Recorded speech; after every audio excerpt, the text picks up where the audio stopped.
Donc, je vais procéder par Isabelle Le Saint. Donc, Rémi devrait pas tarder. Marlène Lebal est excusée et elle m'a donné procuration. Sébastien Delot. Sophie Pacari devrait arriver en retard et elle a donné procuration à Sébastien le temps qu'elle arrive. Emmanuel Piednoir. Françoise Passé-Gaspari. Jean-Michel Pouille. Présent. Julie Keshvadi. Présente. Alain Charbonnel. Présent. Annabelle Dartenay. Présente. Pascal Doublet. Présent. Thomas Nimambro. Présent. Maxence Marmiès est excusé, il a donné procuration à Julie Keshvadi.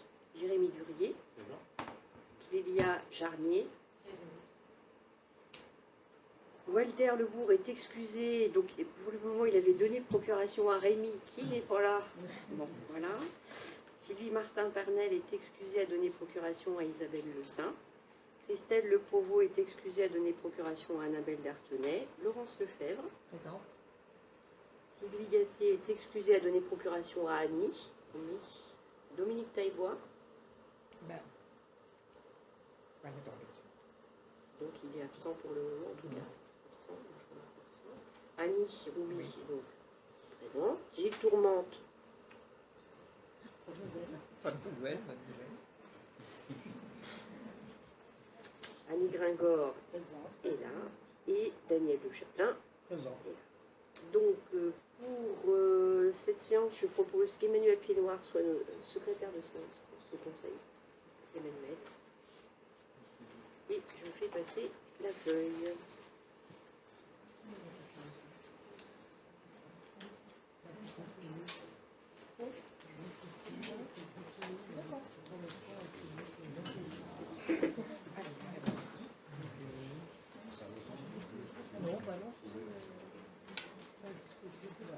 Alors, à l'ordre du jour de ce conseil, municipal, nous aurons le rapport 2022 sur le prix et la qualité du service MAG qui va être présenté par Nathalie Gélin, que je remercie de sa présence. Je remercie aussi les journalistes qui sont toujours là, présents et assidus à nos conseils municipaux. Merci de votre présence, et le public également. Au préalable, nous devrons approuver le procès verbal du précédent conseil municipal. Nous aurons également la demande traditionnelle de dérogation au principe du repos dominical pour le personnel des commerces de détail, à savoir Hypermarché, Supérette et les commerces de secteur automobile sur Saint-Père-sur-Mer pour l'année à venir, 2024.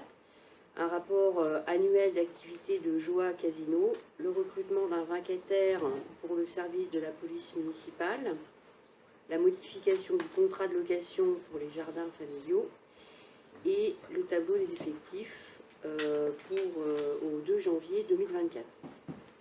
Concernant les finances, bonsoir Rémi. Nous aurons 4 points à l'ordre du jour. Le premier, c'est la fixation des tarifs communaux pour l'année 2024. Le deuxième, ce sont les indemnités pour le gardiennage des églises communales. Le troisième point, c'est la souscription d'un emprunt d'un montant de 600 000 € sur le budget principal. Et enfin, il est marqué un quatrième point que vous avez reçu d'ailleurs par courrier et par mail. Décision modificative du budget, mais là ce ne sera pas un vote, ce sera une simple information, parce qu'en fait, je vous expliquerai tout à l'heure, avec les adjoints et délégués, que la M57 nous a permis de faire un simple virement de crédit, et non pas, parce qu'il y avait un délai, c'est dans le cadre de la SPL Nautisme, et je sors là de l'Assemblée Générale d'ailleurs, de cette SPL. Donc on n'aura pas à voter quoi que ce soit, je vous informerai de la manière dont on a pu procéder. Et puis bien sûr les affaires diverses en termes de contrat, de convention. Voilà. Donc je vous propose d'abord de soumettre au vote de l'Assemblée procès verbal du précédent conseil municipal du 15 septembre 2023. Est-ce que vous avez des remarques? Aucune modification à apporter sur ce PV? Puis-je considérer qu'il est adopté à l'unanimité? Je vous remercie. Et donc, je vais pouvoir donner la parole à Madame Génin, qui va nous faire une présentation. Si vous voulez, vous allez passer en premier, comme ça vous allez pouvoir être libéré plus rapidement.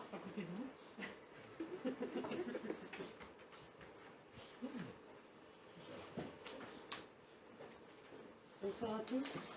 Donc effectivement, je vais essayer d'être synthétique sur ce RPQS qui retrace l'activité du service assainissement du territoire du SMAG. Donc le temps que mon ordinateur veuille bien reprendre le fil.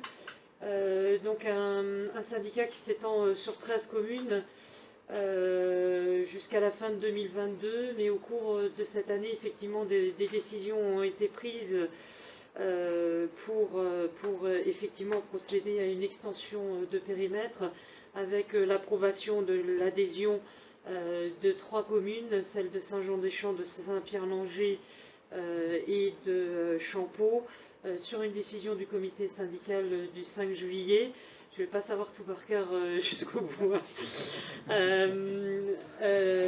Et donc avec une extension de périmètre qui sera effective à partir du 1er janvier 2023. Autre point important, effectivement, vous savez que nos ouvrages... Il n'y a pas de réseau des fois. Non, mais je ne suis pas en réseau là normalement, donc je pense que je vais lui faire un petit... Voilà. L'autre point important est le mode de gestion de nos ouvrages. Vous savez que nos ouvrages sont exploités par délégation de service public. Au cours de l'année 2021, donc ce choix avait été à nouveau fait. Et donc l'année 2022 a été l'année où la consultation a été organisée. Et le choix s'est opéré par le comité syndical en septembre 2022, avec donc un comité qui a retenu effectivement l'offre qui a été faite par la compagnie de l'eau et de l'ozone, à savoir Veolia, qui sera donc le concessionnaire sur la concession à paiement public pour la période allant du 1er janvier 2023 au 31 décembre 2029.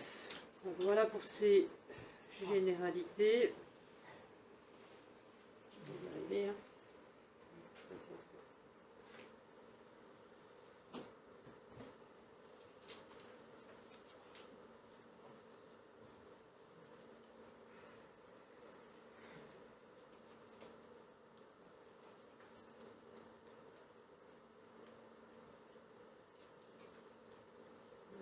Il n'a pas l'air d'aimer. Voilà.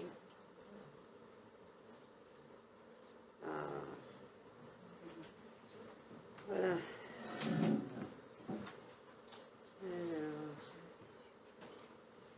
ok. Ici.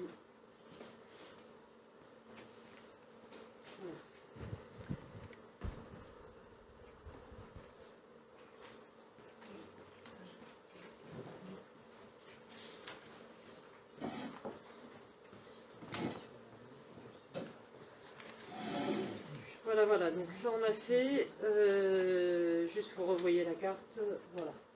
Donc ensuite, je passe sur les ouvrages, hein, vous savez, 2 stations d'épuration, 332 km de canalisation, 85 postes de refoulement. Pour ce qui concerne les abonnés, on a toujours une progression à la hausse. Pour ce qui concerne les assiettes, les informations sont à prendre avec une certaine prudence, puisqu'on a quand même une augmentation assez importante. Pour ce qui concerne les tarifs donc, ont été maintenus sur décision du comité syndical. En fait, il y a eu une variation au milieu de l'année, le 30 juin, ce qui est normal, parce qu'on avait une des composantes du tarif qui évoluait. Donc sur le second semestre, on était passé de 2,95 à 3,06.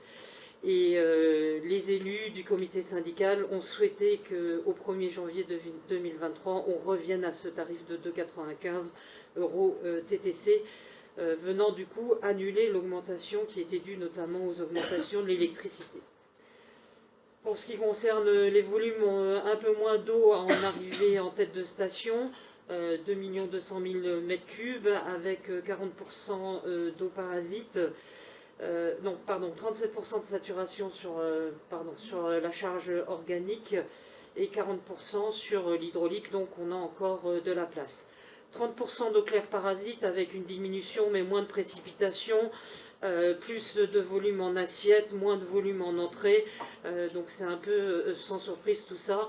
On verra ce que ça donnera l'année prochaine, on n'est absolument pas dans les mêmes configurations. Pour ce qui concerne les performances de la station Goéland, eh bien, écoutez, au niveau physico-chimique, c'est comme les années précédentes, une station qui est extrêmement performante d'un point de vue physico-chimique, au point qu'on est en train de travailler avec notre concessionnaire pour se dire, est-ce que finalement on ne pourrait pas se permettre de dégrader un petit peu, parce que pour arriver à ce niveau de performance, il faut consommer pas mal d'électricité, et du coup ça nous permettrait de réduire un peu la consommation électrique. Bonne nouvelle sur la bactériologie, vous le voyez ici, on a bien amélioré les choses, avec 85% des échantillons qui ont atteint, voire dépassé les seuils qui sont fixés par l'arrêté préfectoral, et sur les 4 valeurs qui n'ont pas atteint ces valeurs seuil, il y en a une, elle est à 0,1 log près, donc on était vraiment très près. Alors pourquoi on est mieux? Deux hypothèses. On a eu une année 2022 particulièrement sèche et chaude, et également un entretien des jardins filtrants qui a probablement aidé à améliorer la performance au niveau bactériaux. Pour ce qui concerne Chausey, écoutez, vous avez eu le document, donc je ne vais pas m'attarder dessus. Pour ce qui concerne le renouvellement au niveau du SMAG, il a été de quasiment 1,3 million € hors taxe pour l'année 2022, vous rappelant que ce sont pris en compte les travaux qui ont été réceptionnés au cours de l'année, puisque les ouvrages deviennent à ce moment-là notre propriété. Parmi les opérations, rappelons qu'en 2022 a été réceptionnée la réhabilitation du poste du Croissant à Saint-Père-sur-Mer. Vous avez également le renouvellement qui a été effectué par notre délégataire, les créations de branchements et travaux divers, 4,6 km d'inspection télévisuelle. Au total, on arrive à 92 km de réseau qui sont inspectés, soit 32% du linéaire total gravitaire, bien sûr. Linéaire de réseau curé l'année dernière, 30 km, 17 en préventif pour le délégataire, et 685 km qui ont été curés en curatif, c'est-à-dire qu'il y avait un bouchage. Et notre délégataire, en 2022, a curé 27 branchements.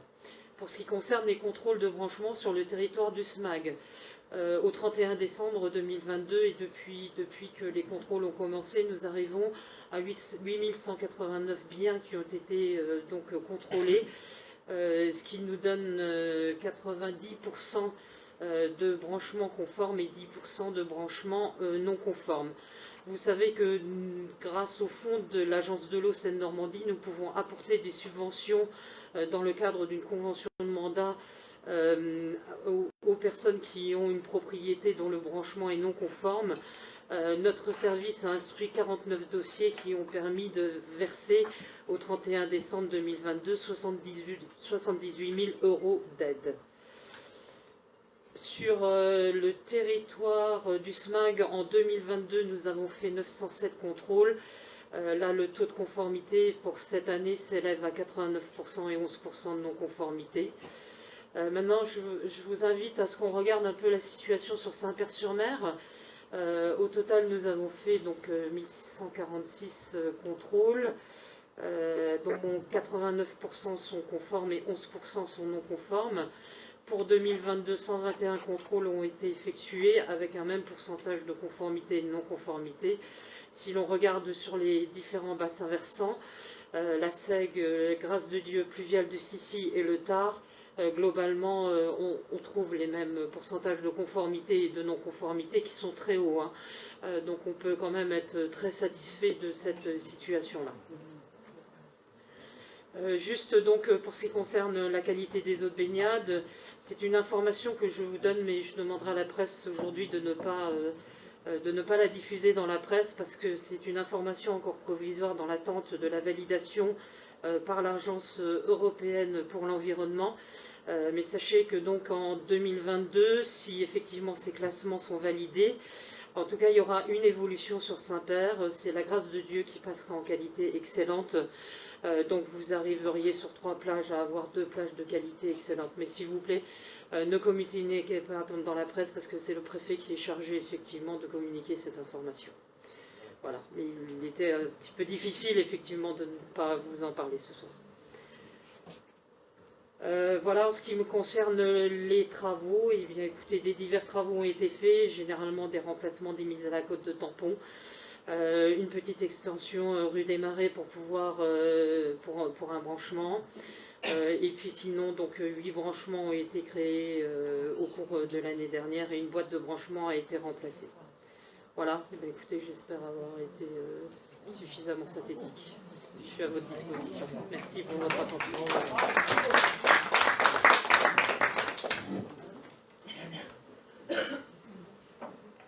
Je vous remercie Nathalie et au nom de tout le conseil municipal, je remercie aussi le SMAC parce qu'on travaille toujours en bonne intelligence pour la gestion de la qualité des eaux de baignade sur notre littoral et donc pour notre belle commune en particulier. Ce que vous venez d'annoncer de manière très officieuse, c'est une très bonne nouvelle, mais c'est aussi le reflet d'années et d'années de travail engagé à tout point de vue au niveau du bassin versant pour obtenir voilà, une qualité d'eau excellente au niveau d'une deuxième plage de Saint-Père-sur-Mer. Donc voilà, je voulais vraiment vous remercier aussi à titre personnel parce que voilà, on a traversé parfois des épisodes un petit peu compliqués depuis toutes ces années et notamment depuis 2020 pour ce qui me concerne en tant que maire.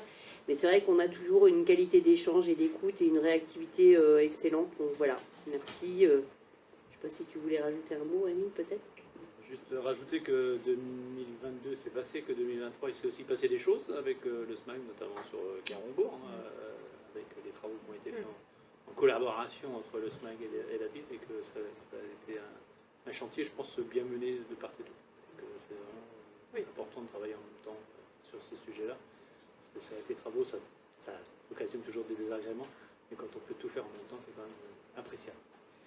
Écoutez, je vous remercie, et puis j'en ferai part bien sûr au président et puis à nos équipes qui sont aussi le bras ouvrier dans toutes ces opérations. Je voudrais également vous dire que ce n'est pas simplement dû aux travaux que font le SMAG ou au contrôle que font le SMAG, mais aussi au fait que vous appliquez effectivement une gestion active des plages.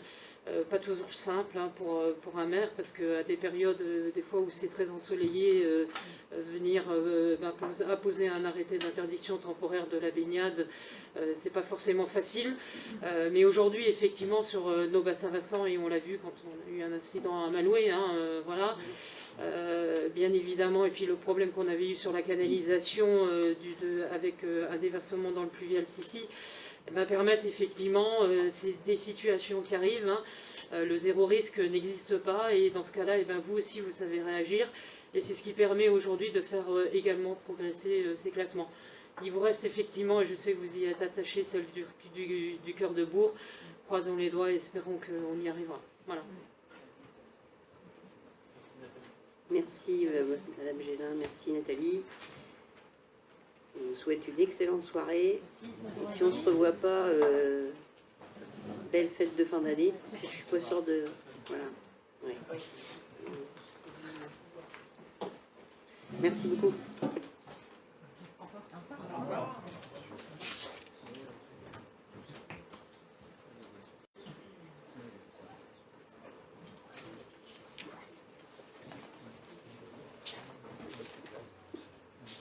Alors, on va pouvoir reprendre l'ordre. En administration générale, c'est d'abord la demande de dérogation au principe du repos dominical pour le personnel des commerces de détail, hypermarché supérette d'une part, et également pour les commerces de secteur automobile de Saint-Père-sur-Mer pour l'année à venir 2024. Donc ce principe des dérogations municipales au repos dominical a été établi pour permettre aux branches commerciales concernées d'exercer leur activité de manière exceptionnelle les dimanches de forte activité commerciale. Cette augmentation significative éventuellement du nombre de dimanches travaillés résulte d'une loi du 6 août 2015 pour la croissance, l'activité et l'égalité des chances économiques, dite loi Macron. Mais du coup, cette loi impose au maire d'arrêter la liste des dimanches travaillés dans la limite de 12 par an maximum avant le 31 décembre de l'année précédente. Je ne vais peut-être pas tout lire, hein. Ce qui vous est proposé au niveau. Alors, pour d'abord, sachant que M. Bouetté, hein, le directeur du casino,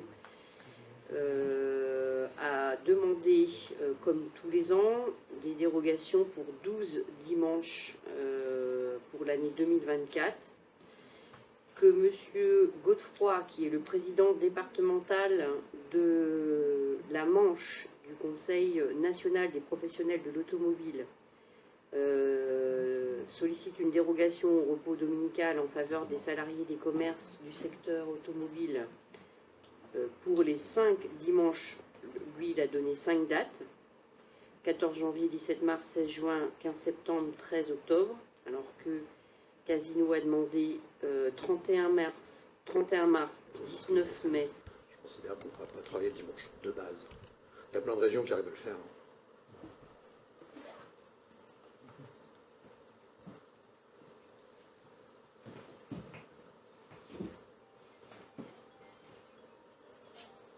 Est-ce qu'il y a d'autres personnes qui souhaitent intervenir? Non? Non. Est-ce qu'on passe dans ces cas-là au vote? Alors, quelles sont les personnes qui sont contre ces propositions? Ça fait 2. Est-ce qu'il y a des personnes qui s'abstiennent? Là, je vous laisse compter. Nicolas.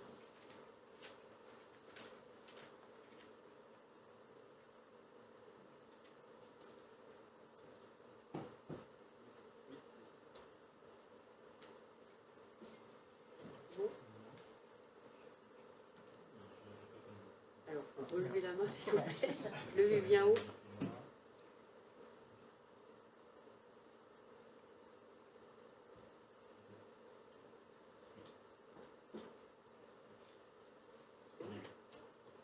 Ok. Ben, je vous remercie. Alors, ça donne quoi au niveau du résultat? Donc, le pour. Bah, on y va, on lève les doigts aussi alors, c'est ça? Oui, parce qu'il y a des gens absents.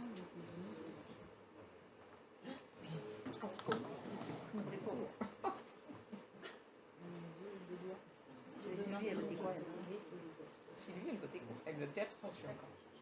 J'ai voté. Ah, j'ai pas fait. Ceux qui regardent la vidéo. C'est bien. Ça va tourner ça.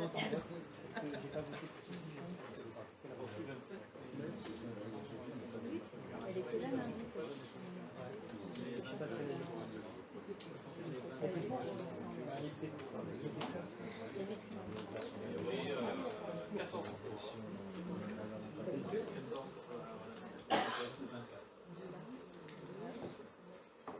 Il y a des absents qui sont pas. Oui, il y a deux équipes. Il y a deux. C'est ce que je viens de dire. Et moi, je suis pas dans les abstentions là. Ah, Deux ailes.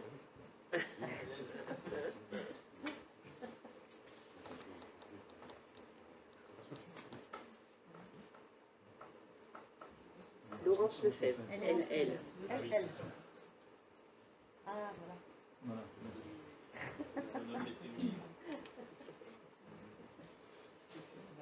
C'est bon?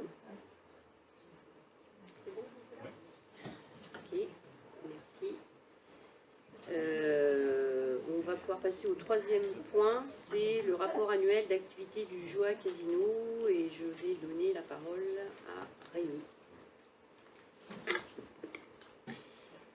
Donc on va faire une présentation du rapport du délégataire. Donc c'est l'exercice 2022, donc c'est un exercice qui s'arrête au 31 octobre de chaque année. Donc la société Joa Casino donc, est une société par action simplifiée qui est détenue par le groupe, par la société Moliflore, qui elle-même est détenue par le groupe Joa Casino Holding.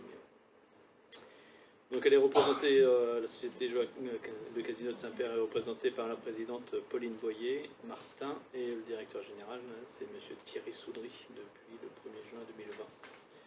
Le commissaire aux comptes titulaire, c'est le cabinet Constantin Associé de Levallois-Perret. Le Casino de Saint-Père est titulaire d'un cahier des charges en date du 23 juillet 2015 à partir du 1er janvier 2016 et pour une durée de 15 ans. Donc la délégation de service public, elle va jusqu'il y a 15 ans, donc 2031. Autorisation d'exploiter des jeux, donc c'est fixé par l'arrêté ministériel. Donc les jeux autorisés, il y a les jeux traditionnels avec 2 tables, il y a 75 machines à sous et 45 jeux électroniques. Les comptes d'exploitation 2022, donc ils ont fait un chiffre d'affaires net de 3 410 000 euros. Il y a eu des reprises sur amortissement et autres, donc un total de produits d'exploitation de 3 536 000 euros. Là, je rappelle qu'en 2021, ils avaient fait 1 949 000, il y a eu 7 mois de fermeture. Les salaires, 1 031 000 euros. Les charges sociales, 299 000 euros. Les autres charges d'exploitation, 1 610 000. Donc un résultat d'exploitation de 594 000 euros. Des produits financiers pour 9 651 euros. Il n'y a pas de charges financières, il n'y a pas d'endettement.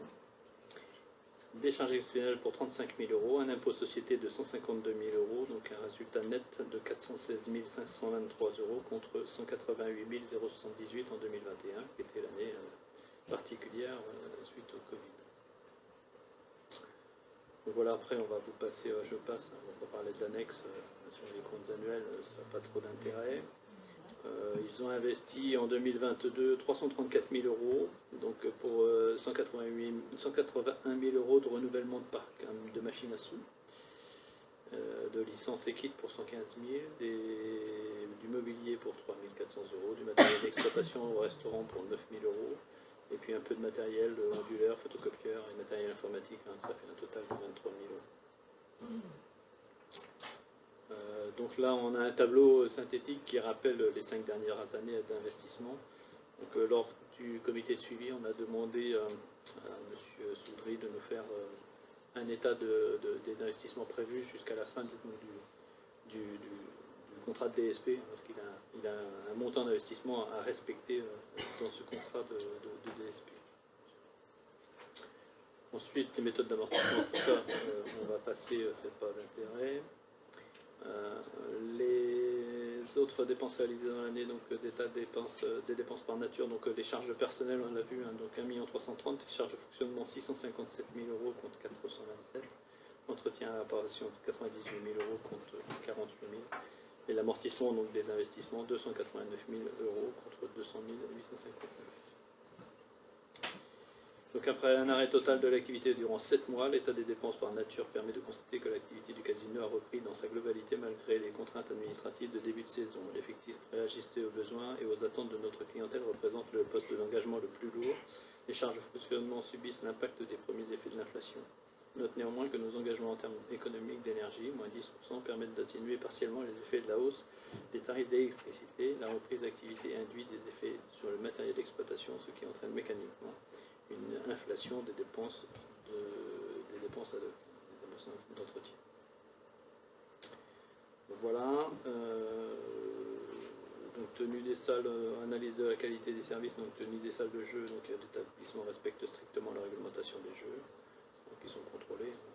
Donc là, on va tout lire, mais donc oui, la réglementation des jeux, donc la vidéoprojection d'établissement des salles et des caisses est assurée par des enregistrements vidéo, 32 caméras.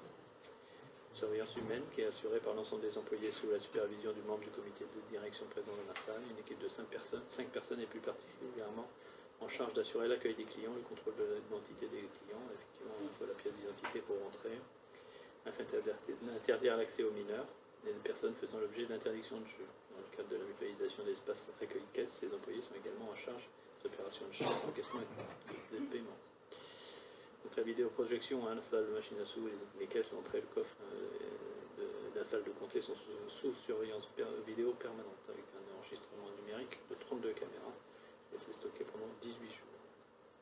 28 jours. 28 jours. C'est bien, il y en a qui suivent.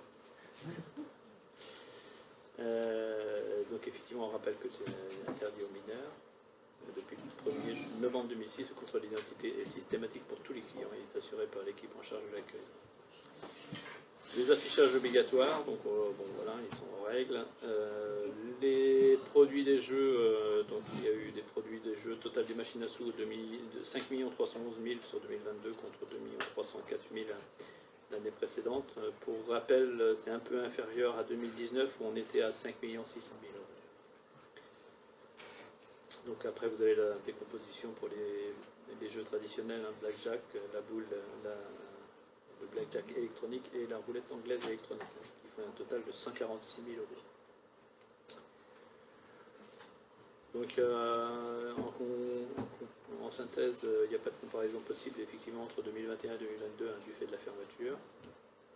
La première partie de la saison 2022 s'est jouée sur des contraintes administratives avec un pass sanitaire. Dès le début de la saison 2022, on a constaté, malgré les restrictions encore en vigueur, une reprise de l'activité du casino. Celle-ci s'est boostée par un engagement de la clientèle longuement privée de loisirs et de sorties. Donc, je ne sais pas si je peux tout dire. Donc, globalement, l'activité du casino a repris son activité quasi normale par rapport à ce qu'elle connaissait avant le Covid. Ce qui est intéressant, c'est l'historique après des produits des jeux, sur la page d'après.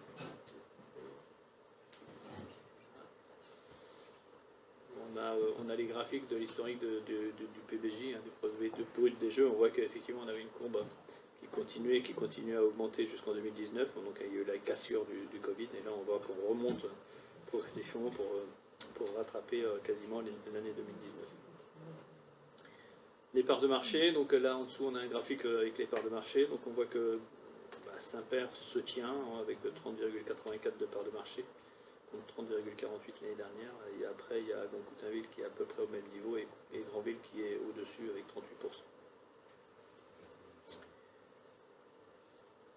Les prestations offertes à la clientèle, le casino propose chaque jour de l'année à sa clientèle 69 machines à sous modernes et des jeux de table, ce qu'on a vu au départ, avec des jeux électroniques et autres. Les horaires de fonctionnement, donc c'est vendredi, samedi et veille de jour férié de 10h à 2h du matin, dimanche, lundi, mardi, mercredi, jeudi de 10h à 1h du matin, et les jeux de table c'est dès 20h. Ensuite, donc les horaires sont toutefois modifiés du 1er juillet au 31 août pour tenir compte de la saison estivale. Donc on passe de 2h à 3h.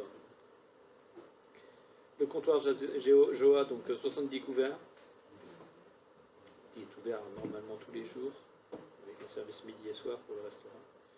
Le bar du casino, donc une capacité de 300 personnes, qui est fermé le lundi, mardi, mercredi. Les horaires d'ouverture, c'est dès 18h. Donc la clientèle dispose d'un espace chaleureux et intime pour déguster cocktails et autres boissons. Voilà. Qu'est-ce qu'on peut dire d'autre? Information publique, on s'en fiche. Lutte anti-blanchiment, ok. Système d'alerte.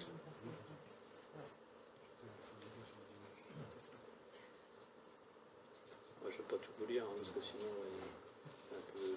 Vous avez tous lu le rapport, non?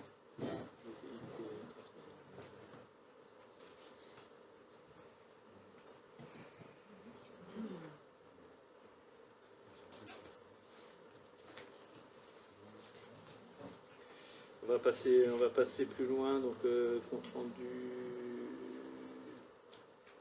technique, c'est la page 15 qui est plus intéressant.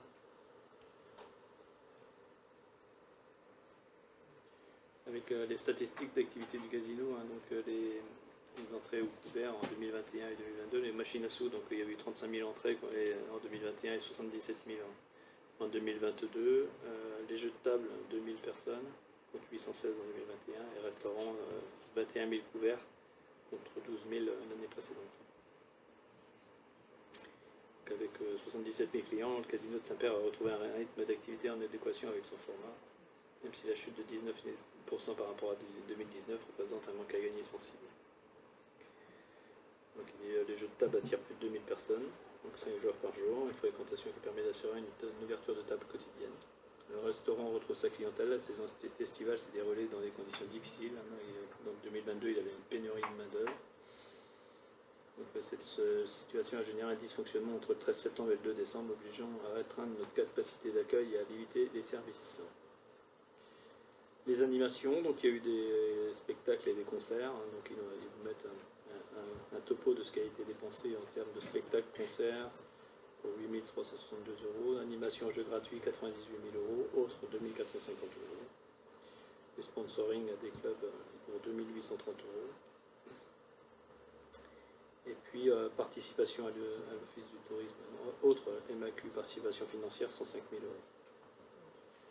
C'est là qu'il y a la participation de Joa à l'animation, à l'Office culturel et autres, dans le cadre de sa subvention.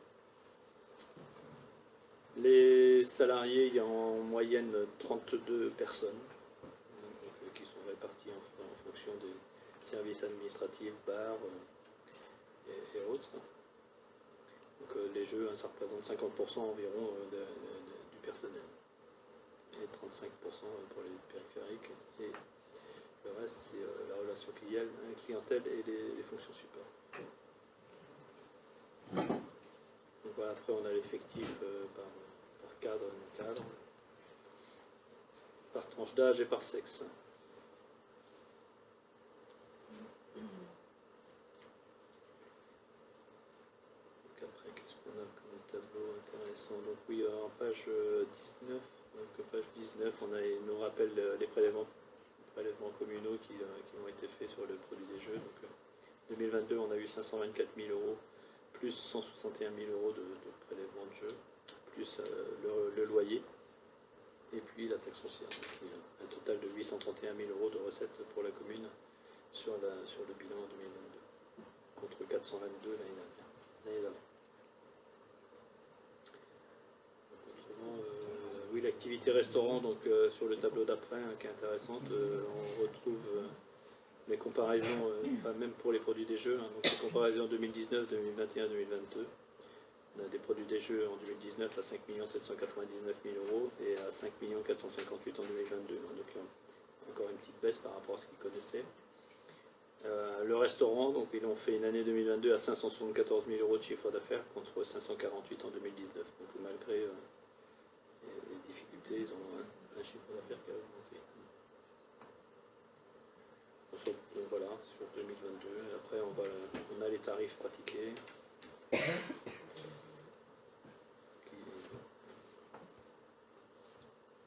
Pour les diverses boissons. Voilà synthétiquement le rapport du délégataire Joa Casino. Je ne sais pas si vous avez des questions particulières.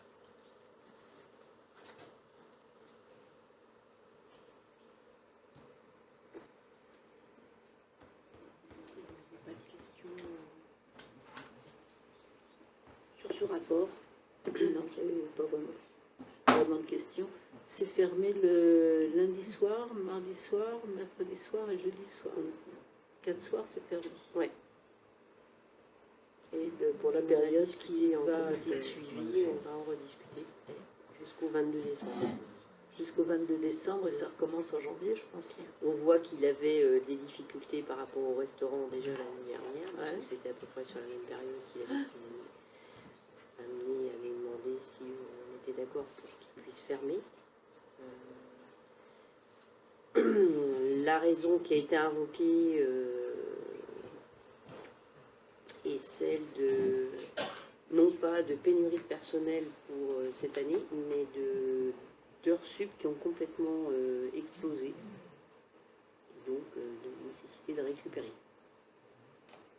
Alors le choix qui a été fait, je tiens à le dire, par la direction du casino, sans concertation. Il nous a un peu fâché. Même si on peut comprendre qu'il y ait des niveau des personnels. Donc, il vous est proposé de recruter un vacataire pour dispenser la formation d'entraînement bâton télescopique, dont la durée de formation va correspondre à 2 demi-journées, d'autoriser le recours à un formateur vacataire pour dispenser la formation obligatoire de recyclage bâton télescopique de défense, de fixer la rémunération de la vacation à 210 € brut et de m'autoriser à signer l'acte d'engagement correspondant. Est-ce qu'il y a des personnes qui sont contre ou qui s'abstiennent? Unanimité, merci.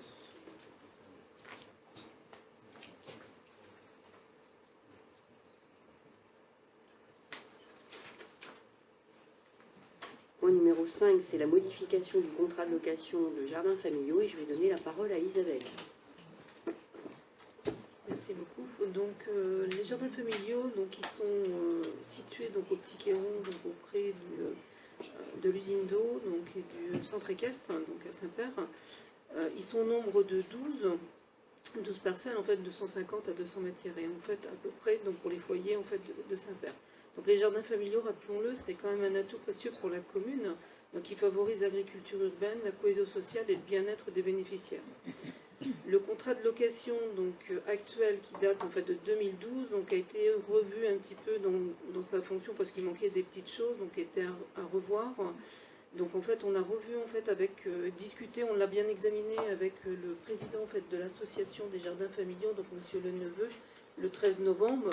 Donc on vous propose de modifier quelques points. Donc un premier point donc sur l'attribution des lots. Donc on a souhaité remettre l'attribution en fait du 1er janvier au 31 décembre avec tacite reconduction au lieu du 1er juillet au 30 juin. Donc première modification. Ensuite, dans l'attribution à chaque demande de départ des lots de 200 mètres carrés, nous verrons et nous pourrons avoir la possibilité de diviser la parcelle de 200 mètres donc en 2 parcelles de 100 mètres carrés. Donc avec un mobile, par contre avec un cabanon qui sera pour 2 parcelles. Dans les conditions financières, dans le deuxième point, il est appliqué, donc c'est appliqué du 1er janvier au 31 décembre de chaque année, donc toute année commencée par contre est due, ce qu'il n'y avait pas auparavant.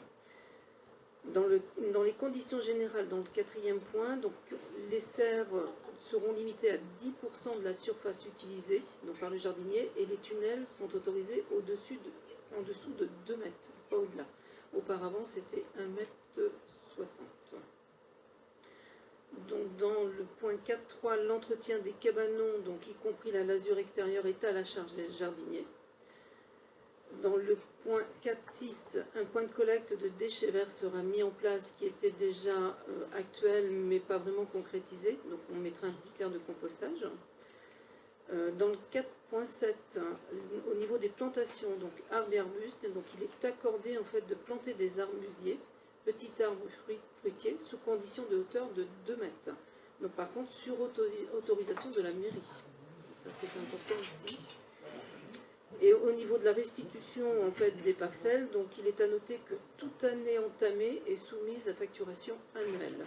Voilà tous les points en fait que l'on a modifiés au mois de novembre avec les jardins familiaux, avec le président, en accord avec lui. Merci Isabelle. Je ne sais pas si vous avez des questions par rapport à ça. Donc il vous est proposé ce soir d'approuver les modifications qui viennent d'être proposées au contrat de location des jardins familiaux, de m'autoriser mon représentant à signer les contrats modifiés avec les locataires des jardins familiaux conformément aux nouvelles conditions et enfin de prendre toutes les mesures nécessaires pour assurer la mise en œuvre réussie des dites modifications, y compris la mise à jour des dossiers et des registres municipaux. Est-ce qu'il y a des personnes qui s'opposent à cette proposition ou qui s'abstiennent? Unanimité, je vous remercie. Par contre, ce ne sont pas des arbusiers, mais des arbousiers. Oui, absolument.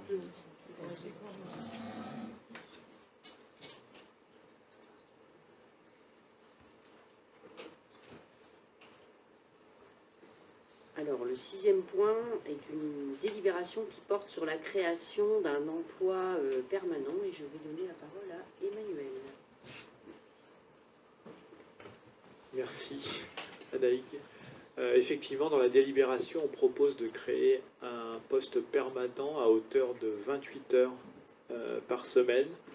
Avant de rentrer dans les détails un peu techniques de la délibération, juste contextualiser cette demande. C'est comme vous le savez, l'EFS a ouvert il y a un peu plus d'une année maintenant, avec une activité qui est relativement importante et qui est croissante. Et en fait, on n'avait pas souhaité, dans un premier temps, parce qu'on voulait voir un petit peu le mode de fonctionnement de l'EFS et la capacité des agents à assumer ou pas l'accueil de la mairie en même temps. Il s'avère que c'est le ou pas qui l'a emporté largement, et donc fort de l'expérience qu'on peut avoir depuis maintenant plusieurs mois par rapport au fonctionnement de l'EFS et donc au glissement d'un agent de l'accueil vers des fonctions relatives à l'EFS, il est apparu indispensable, il nous est apparu indispensable ainsi qu'aux agents de effectivement créer ce poste pérenne à hauteur dans un premier temps de 28 heures sur 35 par semaine. Évidemment, selon la charge de travail, cela pourra être réévalué. En tout cas, pour l'instant, c'est le besoin tel qu'il est exprimé. Et donc, je ne sais pas si je reprends avec toute la délibération, ou c'est effectivement de... Alors, c'est la création d'un emploi d'adjoint par- administratif à temps non complet, donc 28 heures, comme tu viens de le dire, à compter du 2 janvier 2024, qui pourra être pourvu, ce poste, soit par un agent contractuel de droit public dans l'attente de recrutement d'un fonctionnaire, recrutement de l'agent contractuel qui sera prononcé à l'issue d'une procédure prévue par un certain nombre de décrets, afin de garantir l'égal accès aux emplois publics. L'agent contractuel sera rémunéré par référence à la grille indiciaire afférente au grade d'adjoint administratif sur la base du premier échelon. Et les candidats devront justifier d'une expérience professionnelle significative. Voilà, donc il vous est demandé ce soir de décider d'adopter la modification du tableau des emplois ainsi proposés. Donc sur la filière administrative, adjoint administratif, c'est la création d'un temps non complet à 28 heures qui se rajoute à ce qui existe déjà. Voilà. Je ne sais pas si je suis claire ou pas. Je suis un peu fâchée avec les tableaux comme ça, moi, mais il y a juste une ligne qui est modifiée avec la création de cet emploi. Puisque le glissement s'était fait sur les personnels comme tu l'as dit, de l'accueil vers de l'EFS. l'accueil vers Espace France Service. en fait. D'accord. Il n'y avait pas eu un recrutement déjà pour l'espace France Service? C'est en Non, interne en fait. Hein. C'était en C'est interne? Par Karine, contre, pour l'accueil, oui, il y avait un Yann recrutement temporaire. et Un recrutement Lucie temporaire. Bossard pour Espace France Service. Ouais. Et pour l'accueil, effectivement, il y a besoin d'un nouveau recrutement. Oui, oui, non, mais C'est ça. J'ai compris le système de glissement. Mais je croyais qu'il y avait déjà eu un poste supplémentaire pour l'espace France Service. Et ma deuxième question, ça va être à la fermeture de la poste. Que va-t-il se Ah, passer? il n'y a pas de poste supplémentaire pour Espace France Service. On est dans le cadre légal. Il D'accord. faut 2 agents. Ok. 2 agents qui travaillent. Alors, j'ai toujours un doute sur le nombre d'heures. C'est C'est 25. 25 heures par semaine. Là, complément de service à la mairie, hein, surtout. Oui, oui, oui. Voilà. Et après, c'était quoi ton autre question? Alors, C'est par rapport à la poste. Par rapport Ah. à la poste. Eh ben, par rapport à la poste, à partir du moment, mais je crois que je t'ai déjà répondu plusieurs Mais- fois cette question-là, Annick. Tu l'as posée C'est déjà l'âge. plusieurs fois. Donc nous avons voté, je ne sais plus, c'était en 2021 ou 2020, je ne sais plus, ça remonte. Hein. C'était plutôt vers le début du mandat, on avait voté la création d'une agence postale au moment où il y aurait fermeture de la poste. Donc la poste, jusqu'à preuve du contraire, n'est pas fermée. Voilà. Pour le moment. Ouais. Mais il y a bien... Voilà, et puis il y a bien une agence postale qui s'ouvrira en temps et en heure quand on aura réintégré en fait les nouveaux locaux rénovés là de la mairie, de la vraie mairie de Saint-Père-sur-Mer. Ah bah non, elle n'a pas la possibilité, elle doit continuer à assurer le service au public, hein, la Poste, donc elle n'a aucune raison de fermer avant. Et donc le recrutement pour l'accueil n'est pas fait encore là. Alors pour l'accueil il est fait, je te donne la parole Emmanuel, il faut l'annoncer peut-être, hein. Il est fait pour l'accueil. On a en fait auditionné différents candidates surtout, principalement, et effectivement une candidature a été particulièrement retenue par on était 3 pour faire les auditions. Donc les personnes qui n'ont pas été retenues seront avisées bien sûr. Oui, bien sûr. Bien sûr, bien sûr. On fait ça, je pense que Enfin, n'importe quelle ça se équipe fait municipale répond aux agents, même s'ils sont pas retenus ah évidemment. oui. Oui, bien sûr. D'accord. Voilà, donc est-ce qu'on peut passer au vote ?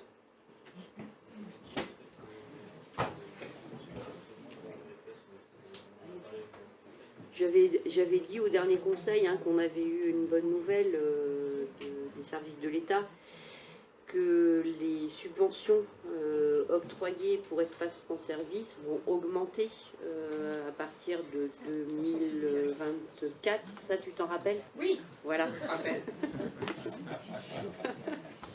Et c'est parce que c'était simplement au dernier conseil. Ouais. Là, Voilà, pour atteindre 50 000 en 2026, hein, je crois. De manière pérenne en 2026. Voilà. Alors qu'actuellement, on est à 35 000. Donc, pouvons-nous passer au vote, parce qu'on n'a pas voté. Qui est contre cette proposition? Personne ne s'abstient non plus. Unanimité, je vous remercie.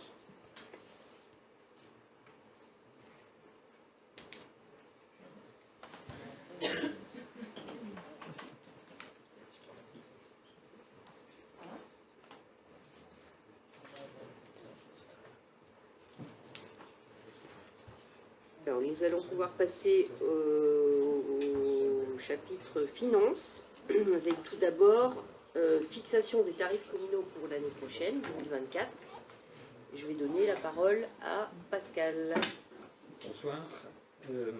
Alors tout d'abord par rapport aux tarifs, donc ils ont été travaillés avec M. Lefebvre, avec les agents communaux, donc notamment Sonia, les deux marines, donc avec Anaïg, Rémi et moi dans un premier temps. Ensuite, ils ont été examinés en commission des finances, donc par la suite. Et donc ils ont été en fait établis avec quelques principes. Principe de ne pas toucher à certains tarifs, notamment les tarifs un petit peu sensibles ou de base. Premier principe. Deuxième principe, de faire face aussi à certaines réalités qui sont que les prix ont continué à augmenter, hein, notamment sur les produits alimentaires, notamment sur l'énergie, notamment sur le coût de la main-d'œuvre. Donc la nécessité de répercuter une partie de ces augmentations sur certains tarifs, avec une augmentation, lorsque l'augmentation concerne certaines lignes, de l'ordre de 5% avec des arrondis qui ont été faits. Alors, vous avez dû avoir les tableaux hein, donc, sur les différents tarifs. Je ne sais pas s'il y a des questions particulières ou si ça mérite de tout rebalayer en détail. Est-ce qu'il y a des... Comment vous préférez procéder ?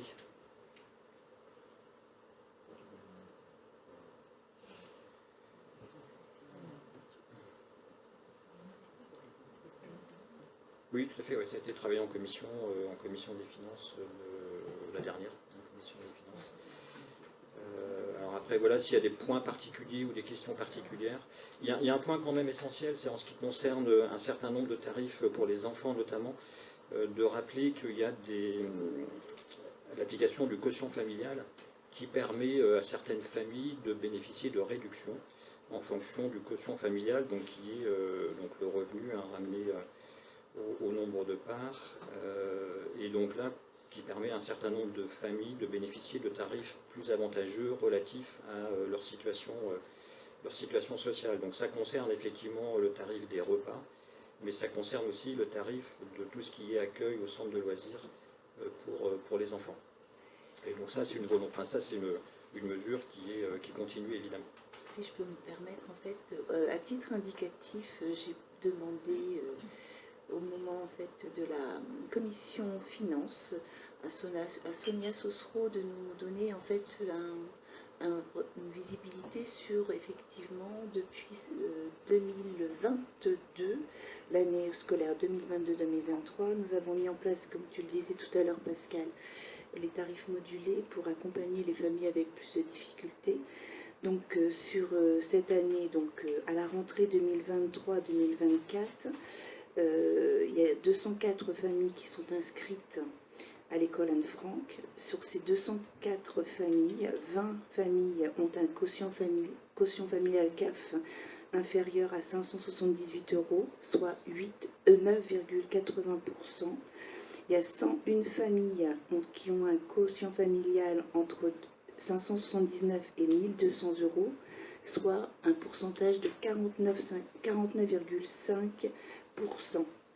Il reste, pour les familles qui ont un coefficient familial supérieur à 1200, 83 familles qui représentent 40,70%. Et Sonia Sosro nous a expliqué qu'effectivement, les revenus peuvent monter de manière importante. Donc on peut se satisfaire de voir qu'on accompagne relativement les familles qui ont des besoins plus particuliers. À savoir également qu'il y a pour la restauration scolaire des familles aussi qui ont un revenu encore plus bas et qui peuvent bénéficier du repas à 1 € financé par le CCAS. Voilà.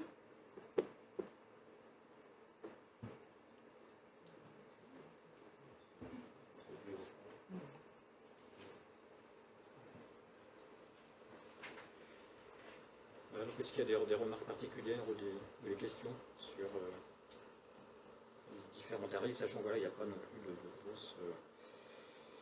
grosses évolutions, de gros changements par rapport à ce qui se pratiquait déjà.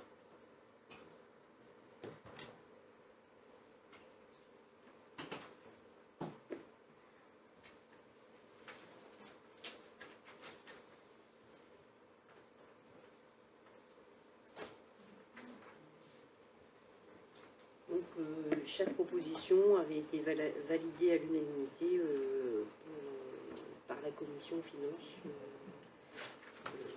qui a siégé le 27 novembre dernier. Donc, on vous propose ce soir de fixer les tarifs communaux comme suit. Si vous n'avez pas d'autres questions, on va pouvoir passer au vote en fait. N'hésitez pas. Personne de questions? C'est bon? Alors, est-ce qu'il y a des personnes qui s'opposent à ces propositions de nouveaux tarifs 2024? Des personnes qui s'abstiennent? Unanimité, je vous remercie.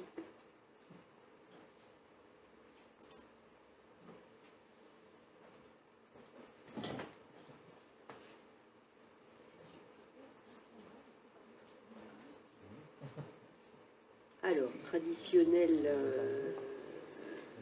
au mois de décembre, ce sont les indemnités pour le gardiennage des églises communales. Rémi? Et donc là, on va avoir une délibération très importante. Donc, l'indemnité de gardiennage pour les églises communales. Donc, il y a une revalorisation du point d'indemnité fonctionnaire qui conduit également à revaloriser le plafond indemnitaire de l'activité de gardiennage des églises applicable pour les églises de Saint-Père. Et donc pour l'année 2023, il est de 499,75 € pour le curé de la paroisse qui a la charge du gardiennage des deux églises, donc de Saint-Père et de Quéron. Donc voilà, ça a été présenté en commission des finances et une remarque particulière sur le sujet, donc il est demandé au proposer au conseil municipal d'accorder une indemnité de gardiennage de l'église de Saint-Père à monsieur le curé d'un montant de 499,75 €. Il était de combien avant? Mais je suis pas sûre que ça... C'était dans ces eaux-là. C'est pas une augmentation très significative. Il va y avoir 1 € de moins.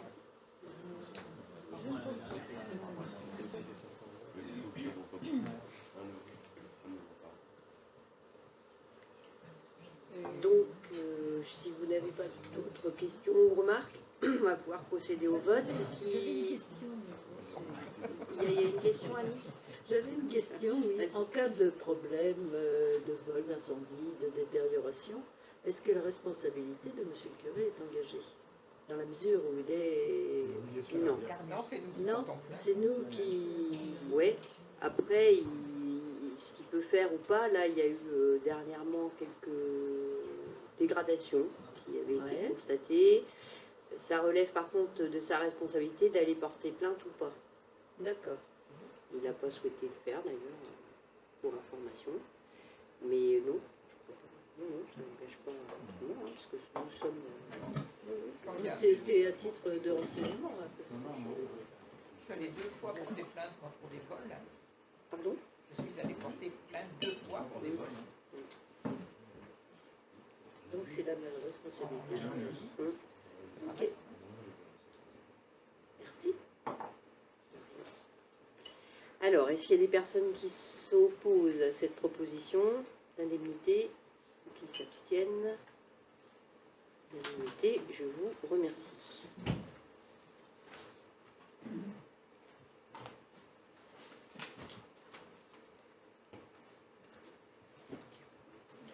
Alors, le troisième point, c'est la souscription d'un emprunt sur le budget principal et je vais donner la parole à Pascal. Donc effectivement, on sollicite un emprunt, enfin on a sollicité un emprunt auprès des établissements bancaires.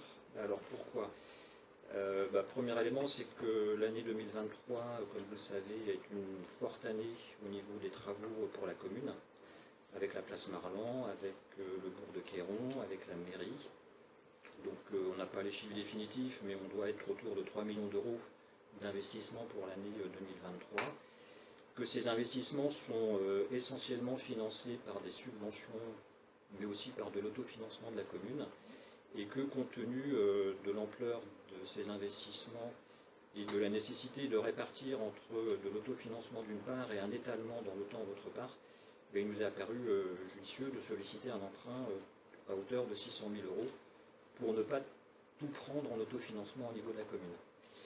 Et puis d'un autre côté, faire un rappel quand même, c'est que depuis le début de la mandature, on n'a pas fait d'emprunt moyen terme, ce qui fait que tous les ans, on rembourse à peu près 850 000 € de capital, donc sur 4 ans, 2020, 2021, 2022, 2023, ça représente quand même 3 400 000 € de capital emprunt qui ont été remboursés sur cette période-là. Donc de emprunter 600 000 aujourd'hui, en fait, on est quand même dans une phase de désendettement de la commune, avec ces remboursements qui ont déjà été faits. Le seul emprunt qui avait été fait, c'est un emprunt relais ou un emprunt court terme au moment de l'acquisition du moulin, un emprunt de 550 000 €, qui a été soldé là en fin d'année avec la trésorerie de la commune, et trésorerie qui va être reconstituée lorsque les terrains seront revendus autour du moulin.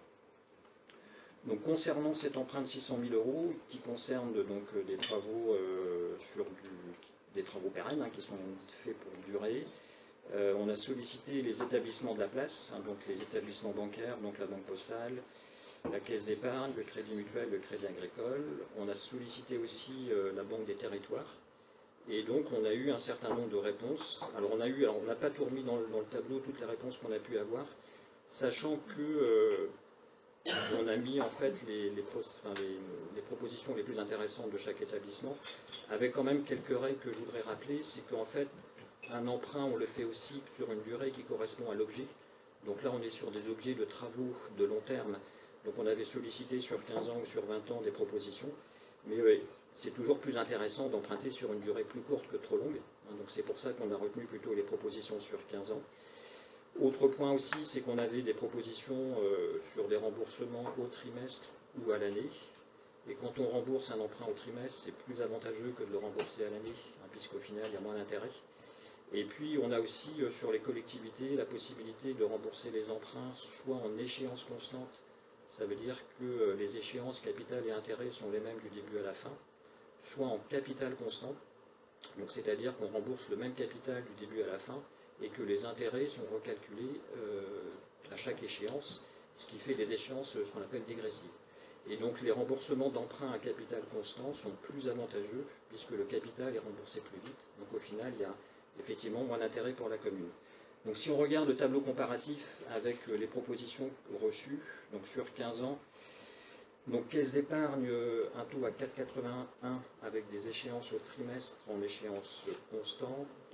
Donc un coût, alors ce qui est intéressant à comparer, c'est surtout le coût, hein, donc avec le coût total des intérêts plus les frais de dossier, donc le coût total du crédit. Donc on arrive à 246 000 euros, enfin 246 304. Pour le crédit agricole, sur 15 ans, un taux à 4,64 avec des remboursements trimestres en capital constant. Et donc là, un coût total d'intérêt et de frais de dossier pour 213 480. Pour le crédit mutuel, toujours sur les mêmes bases, donc d'un prêt sur 15 ans à taux fixe à 4,57 cette fois-ci, en échéance trimestrielle avec un capital constant, qui fait un coût total d'intérêt et de frais de dossier à 209 677. Donc là, c'est effectivement la proposition la plus intéressante hein, sur un taux fixe. Et la particularité, c'est que le Crédit Mutuel a aussi proposé un prêt indexé sur le livret A. Donc ça veut dire quoi? Ça veut dire qu'en fait, le prêt, donc aujourd'hui, le livret A, il est à 3%. Et donc le prêt proposé, c'est le taux du livret A plus la marge pratiquée par l'établissement bancaire de 0,60 qui donne le taux du prêt à 3,60. Donc le prêt indexé sur le livret A fait qu'il peut bouger au cours de la vie du prêt en fonction de l'évolution de la rémunération du taux du livret A. Donc ça veut dire que si le livret A baisse, le prêt baisse. Si le livret A augmente, le prêt augmente. Ce qu'il faut savoir par rapport à ça, c'est que ça reste un prêt indexé, donc avec une possibilité de variation. Et ce qu'il faut savoir, c'est dans quel contexte on est aujourd'hui hein, par rapport à ça et quel peut être en quelque sorte le risque pris. Donc on est dans un contexte où le livret A est à 3%. Alors là, ça a été annoncé par les pouvoirs publics, hein, c'est les pouvoirs publics hein, qui fixent la rémunération du livret A. Et le livret A va rester à ce niveau de rémunération jusqu'à début 2025. Donc ça, c'est un engagement qui a été pris jusqu'à début 2025 où le livret A ne va pas bouger, donc l'emprunt proposé ne bougerait pas non plus. Ensuite, effectivement, ça peut bouger, donc ça peut bouger dans un sens ou dans l'autre. Si ça remonte, ça peut augmenter de 0,25, de 0,50, éventuellement de 1 point. Mais quand on regarde la différence de taux entre un taux fixe à côté à 4,57 et un taux proposé à 3,60, même si le livret A réaugmenté d'un point, finalement, on ne serait pas plus mal servi. Sachant que ce prêt-là peut aussi rebaisser. Si ça remontait, il pourrait aussi rebaisser en cours de route hein, sur la durée de vie du prêt. Donc en fait, la proposition à 3,60 en taux indexé livret A, donc elle a été faite avec des échéances constantes, comme j'expliquais tout à l'heure, donc qui représente un coût total d'intérêt et de frais de dossier à 179 741 euros. Et si on le met en remboursement à capital constant, qui est plus intéressant, ça fait un coût total d'intérêt et de frais de dossier à 165 300 euros sur la base du taux de départ à 3,60.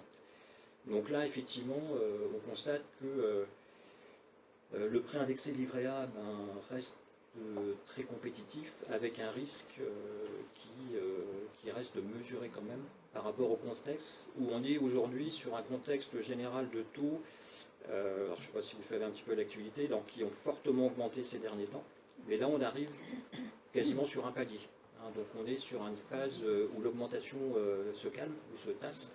On arrive sur un palier qui correspond aussi à la volonté des pouvoirs publics et de la Banque Centrale Européenne hein, de stabiliser l'inflation et donc les taux qui ont réaugmenté pour stabiliser l'inflation. Maintenant que l'inflation se stabilise et qui a de vraies tendances à rebaisser, les taux n'ont pas de raison de continuer à augmenter.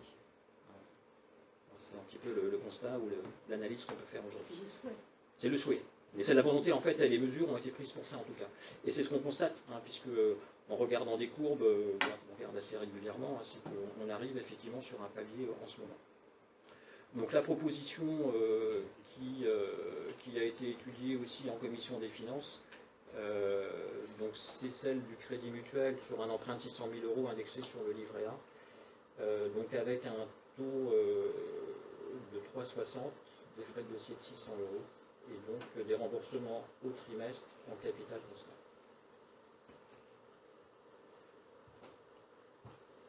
Merci Pascal. Je ne sais pas si vous Je avez peux passer des questions. des questions. Dans le budget, dans l'étude du budget en début d'année, on avait parlé d'un emprunt de 500 000, je crois. On n'a pas parlé d'emprunt de 600 000. Je vais laisser Rémi te répondre. Non, l'emprunt était de 600 000 €. C'est sûr. Sûr. Alors, peut-être que dans le DOB, il avait été parlé de 500 000, mais on a ajusté dans le budget à 600 000. Je croyais pendant la Sinon, on réunion, ne pourrait pas emprunter 600 000. je croyais que pendant la réunion publique, on avait parlé de 500 000 aussi. La dernière, là, qu'on a faite. Non, c'était bien 600.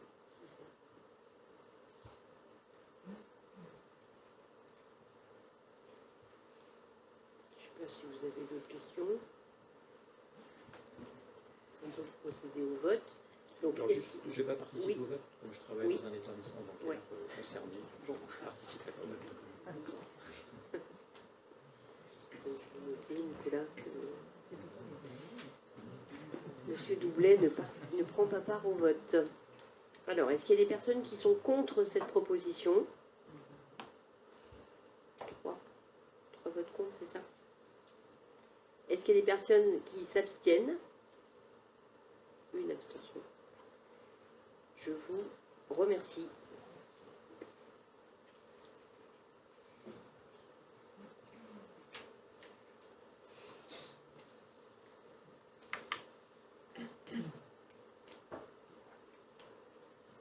Alors, le dernier point n'est non pas, comme je vous le disais en préambule, une délibération pour ce soir, c'est une information que je dois vous donner.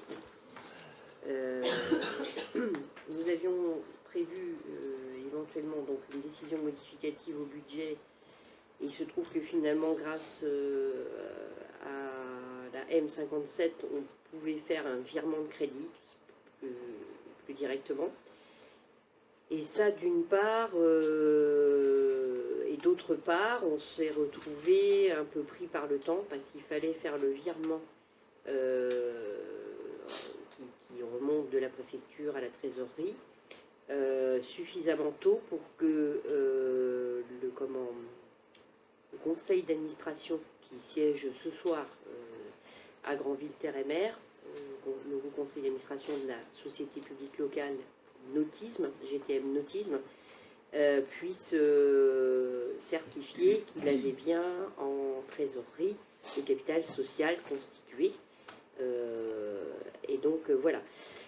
Au final, nous avions délibéré le 25 mars 2022 pour autoriser, conformément aux dispositions prévues par l'instruction budgétaire et comptable M57, à effectuer des virements de crédit de chapitre à chapitre. C'est une gestion qui se fait chapitre à chapitre, dans la limite de 7,5% des crédits inscrits dans chaque section. Aux délibérations du conseil municipal du 24 mars 2023, nous avons porté adoption du budget primitif de la ville,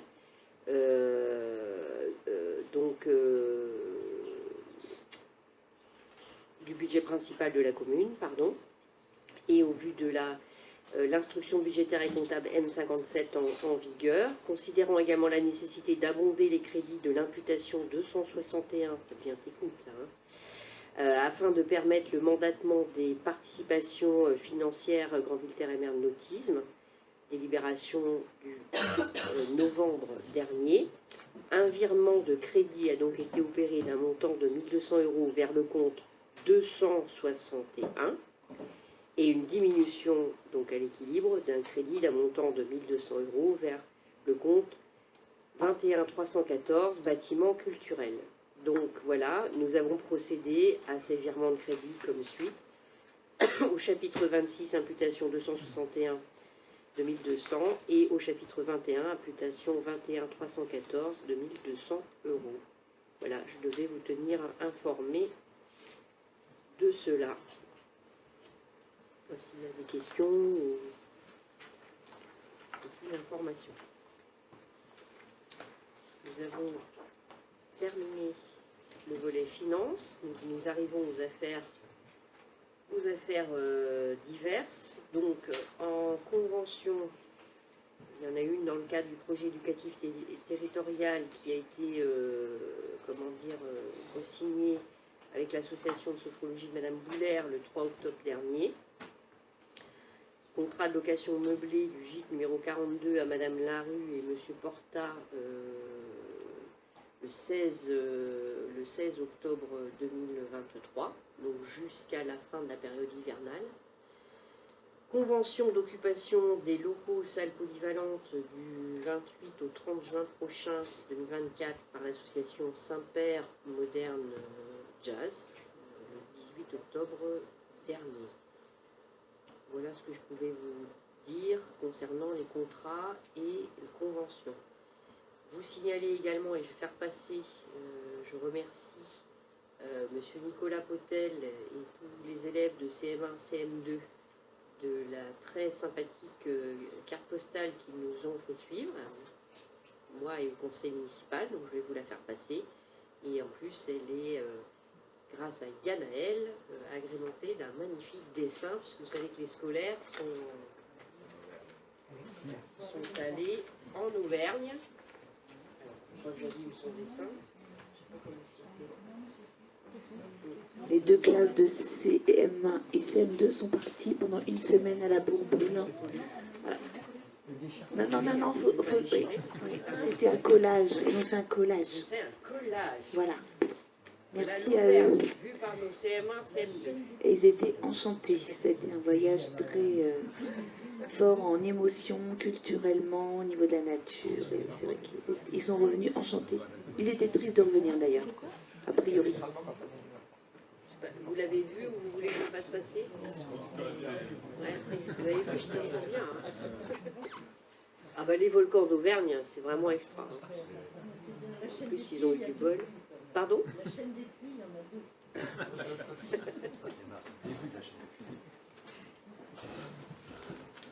Voilà pour... c'est le puits Paris, parce que dessus, ils sont... En information autrement, j'aurais bien donné la parole à Jean-Michel parce qu'il y a tout un programme quand même pour les fêtes. Un programme d'animation. Est-ce que tu as ton petit fascicule? Vous avez reçu tous le fascicule Annabelle est partie chercher. Donc vous avez vu qu'il y avait les illuminations de Noël qui avaient démarré au 1er décembre et qui sont une fois de plus magnifiques, une vraie réussite. Donc je tiens à remercier l'Office culturel pour tout ce qui est animation. Bien évidemment, nous, Ville de Saint-Père, je vous remercie tous les élus parce qu'à chaque fois, vous approuvez les programmes qui sont décidés et puis proposés. Et puis surtout, je voudrais aussi remercier l'ensemble des services techniques et des services espaces verts de la ville, parce que tous les ans, ils sont créatifs et ils travaillent d'arrache-pied pour être inventifs et pour proposer à chaque fois des illuminations de Noël qui sont appréciées bien au-delà de Saint-Père d'ailleurs, qui fait des envieux sur le territoire. Donc vraiment, je crois qu'on peut les applaudir, on peut les remercier parce qu'ils nous enchantent jusqu'à la fin de l'année, début de l'année 2024.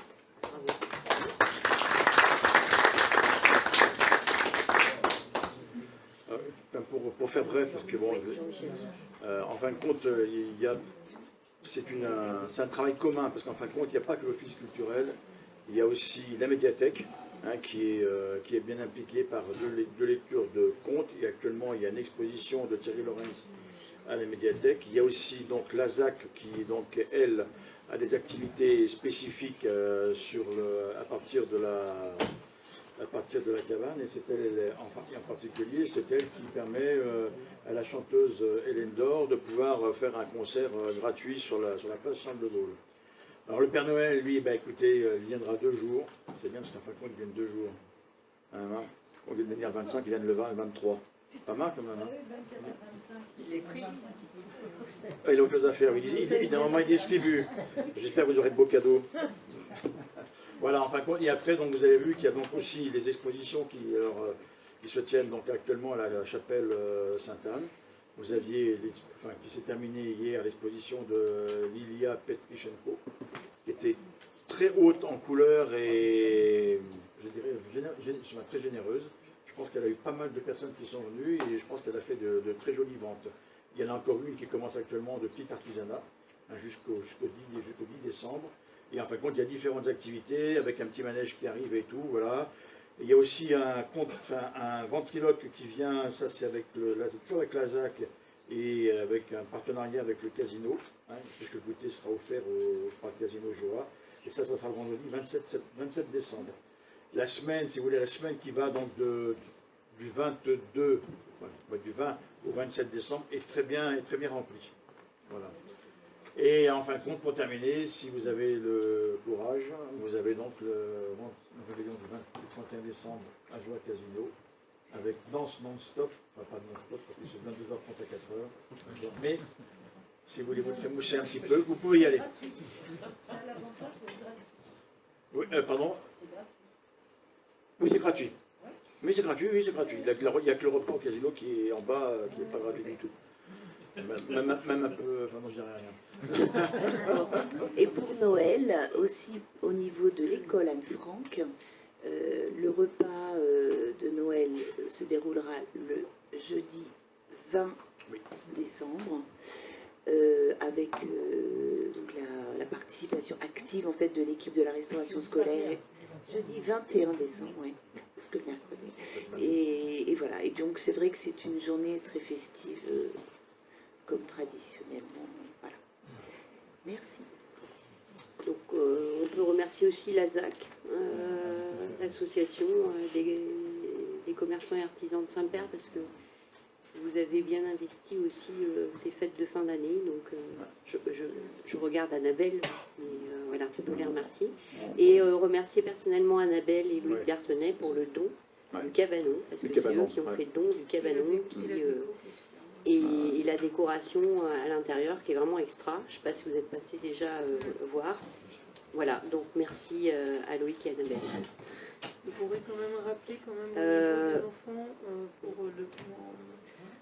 la boîte en fait, la boîte aux lettres oui. qui est au niveau de l'école actuellement sera mise comme tous les ans en fait sur la place de Gaulle à partir des vacances, du début des vacances. Donc les enfants jusqu'au dernier jour pourront envoyer, même vous si vous voulez mettre votre petite lettre au Père Noël. Concernant une information, puis après on a encore une dernière chose à partager avec le Conseil. Concernant les travaux au niveau du secteur groupe scolaire, rue du Vieux-Château, etc., Sébastien, je crois que normalement, si tout se passe bien, ça devrait être terminé à la mi-décembre. Si tout va bien, ça devrait se terminer autour du 15 décembre, nous a dit l'entreprise. Voilà. Là, c'est le gaz, hein, c'est ça, c'est travaux par rapport au gaz. Voilà. Alors, moi, je souhaitais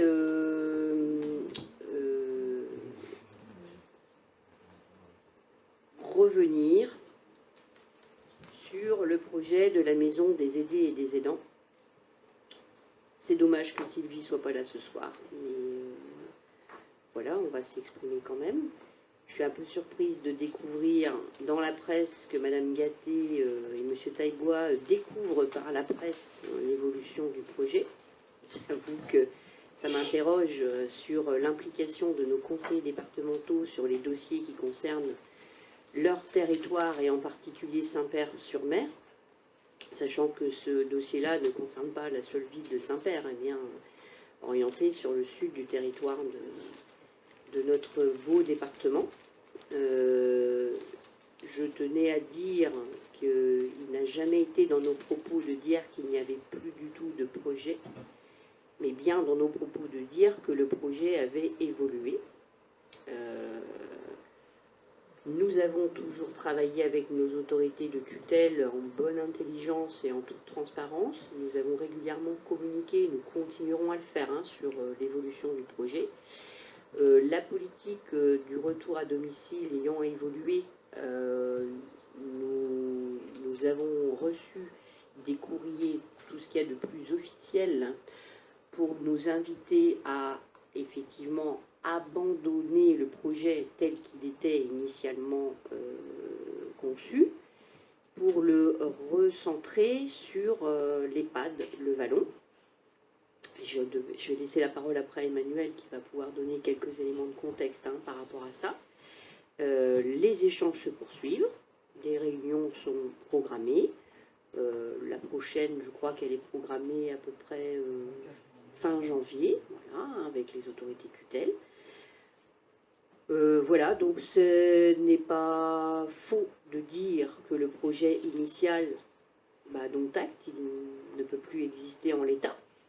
Ce n'est pas non plus faux de dire qu'il y a toujours un accueil temporaire, un accueil de jour et un volet aidant qui sera envisagé sur l'EHPAD Le Vallon à Saint-Père-sur-Mer. Je crois que j'en ai parlé déjà d'ailleurs publiquement à plusieurs reprises.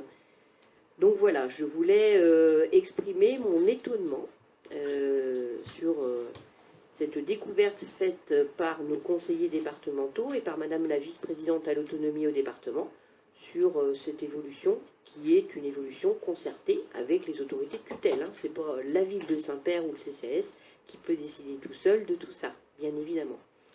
Je vais laisser Emmanuel peut-être redonner quelques éléments de contexte. Nous sommes en tout cas dans l'attente d'un portage haut et fort par nos élus du département d'un projet qui est un projet tout à fait structurant pour notre territoire. Et la dernière information que je pouvais vous donner, c'est que nous sommes également dans l'attente d'une étude approfondie qui a été commandée par Granville Terre et Mer pour tout ce qui relève des aidants sur le territoire de Granville Terre et Mer, étude qui devrait nous être délivrée plutôt début d'année 2024, si j'ai bien compris, voilà, et qui viendra compléter toutes les données nécessaires et indispensables pour ce projet. Donc je vais donner, si tu permets Annie, je vais d'abord donner la parole à Emmanuel, et puis après, bien évidemment, la parole vous sera ouverte à tous. Merci Anaïg. Effectivement, simplement en 3 minutes, recaler un petit peu avec la perspective. C'est un projet, le cahier des charges initial était de faire un lieu qui soit différencié de l'EHPAD du Vallon physiquement, en centralité, pour en faire un lieu de vie et pour accueillir les aidants et les aider pour des séjours de moins de 3 mois, des séjours de répit. Je tiens à rappeler qu'on a travaillé avec ARS, CD50 au cours de multiples réunions de travail qui ont abouti, auxquelles d'ailleurs Madame Gatté a pu pour certaines participer, nous sommes allés à Salot plusieurs fois, qui ont abouti à un projet de service qui a été validé collégialement fin 2021, début 2022. Évidemment, s'est posé ensuite on était en attente de lisibilité sur les financements et on a été avisé par la directrice de l'autonomie de l'ARS et le directeur de la maison de l'autonomie du conseil départemental de la Manche par un courrier en octobre 2022 qu'effectivement ce projet était certes innovant. Toutefois, en raison sur le volet architectural de la forte augmentation des coûts liés à la construction, et en raison d'un budget de fonctionnement qui, on s'était basé sur des hypothèses, on avait travaillé donc ensemble sur des hypothèses raisonnables, laissait présager un déficit chronique. Donc ils nous ont demandé, en octobre 2022, de retravailler ce projet, et les politiques de santé publique en la matière ayant évolué très clairement, et je pense que je peux lire le verbatim du dernier courrier reçu par l'ARS et par le CD50, qui nous demande, entre guillemets, c'est pourquoi les réflexions doivent s'orienter vers une extension architecturale de l'EHPAD du Vallon. Fermez les guillemets. Donc c'est vrai que lire dans la presse que les élus du conseil départemental apprenaient que ce projet était abandonné et que ils nous en attribuaient la pérennité de cet abandon, nous a surpris. Et troisièmement, bien évidemment, pour les gens, les Pattes du Vallon qui travaillent sur ce projet depuis très longtemps, et je ne parle pas des élus, c'est pas très encourageant que d'entendre des informations dans la presse qui sont erronées sur ce sujet. Nous, on n'a jamais souhaité faire de polémique, c'est un sujet qui est extrêmement sensible. Les personnes âgées, je pense que tout le monde autour de la table prend cette cause très à cœur. Et c'est vrai, alors là, c'est un point de vue personnel, c'est que faire une polémique sur le sujet, moi, je trouve ça un petit peu maladroit personnellement, mais c'est tout. Voilà, nous, on n'a jamais voulu polémiquer sur le sujet. Alors, ce que je voulais dire, c'est que ce soir, j'ai la délégation de Sylvie, que je lui transmettrai votre colère, parce qu'on peut parler de colère.